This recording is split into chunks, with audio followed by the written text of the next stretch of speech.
Puwede lang ba na kahit sino ang magbenta ng bahay o lupa dito sa Pilipinas?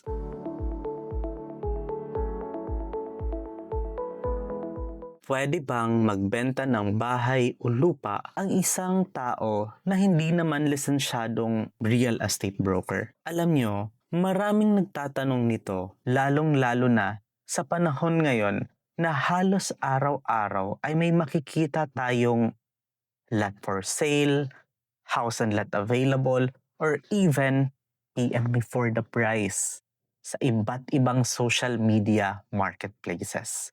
Pero alam niyo ang sagot? Depende. Una, kung ikaw naman ang may-ari ng isang bahay o lupa na binibenta, maaari mo itong ibenta ng personal. Maaari kang mag-post, makipag-negotiate, at pumirma sa mga dokumento bilang isang may-ari. Hindi ito real estate brokerage dahil sarili mong property ang iyong ibinibenta. Pangalawa, kung ang may-ari ay nagbigay sa iyo ng special power of attorney or yung tinatawag natin in layman's term na SPA, maaari kang kumilos bilang isang attorney in fact na naaayon sa saklaw ng kapangyarihan na ibinigay sa iyo. Tandaan lamang na ang pagiging isang attorney in fact ay hindi katumbas ng pagiging isang lisensyadong real estate broker. Pangatlo, paano naman ang mga referral agents? Alam nyo, kung simpleng nagpapakilala ka lamang ng isang buyer kay seller, hindi ito automatikong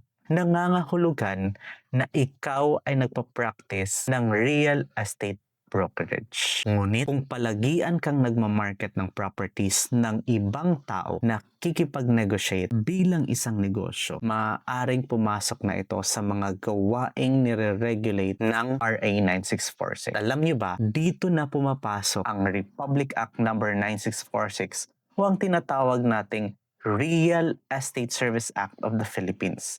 Layunin kasi ng batas na ito na tiyakin na ang mga taong nagsasagawa ng real estate brokerage activities ay kwalipikado, lisensyado at may pananagutan sa publiko. Mahalaga ito dahil ang pagbili at pagbibenta ng real property ay may malaking epekto sa pera, sa legal na karapatan at sa pagmamay-ari. Kaya ito ang ating dapat tandaan palagi. Hindi lahat ng nagbebenta ng real property ay kailangang licensed real estate broker. Ngunit kung ang ginagawa mo ay real estate brokerage, gaya ng pagmamarket, pakikipag-negotiate at pagpapadali ng bentahan para sa iba kapalit ng komisyon bilang bahagi ng isang negosyo, dapat mong sundin ang mga requirements at mga alituntunin ng RA 9646. Kayo, sa tingin nyo, dapat bang malinaw na ipinapakita sa bawat online property advertisement kung ang nagpo-post ay isang direct owner, attorney in fact, licensed real estate broker, o accredited real estate salesperson?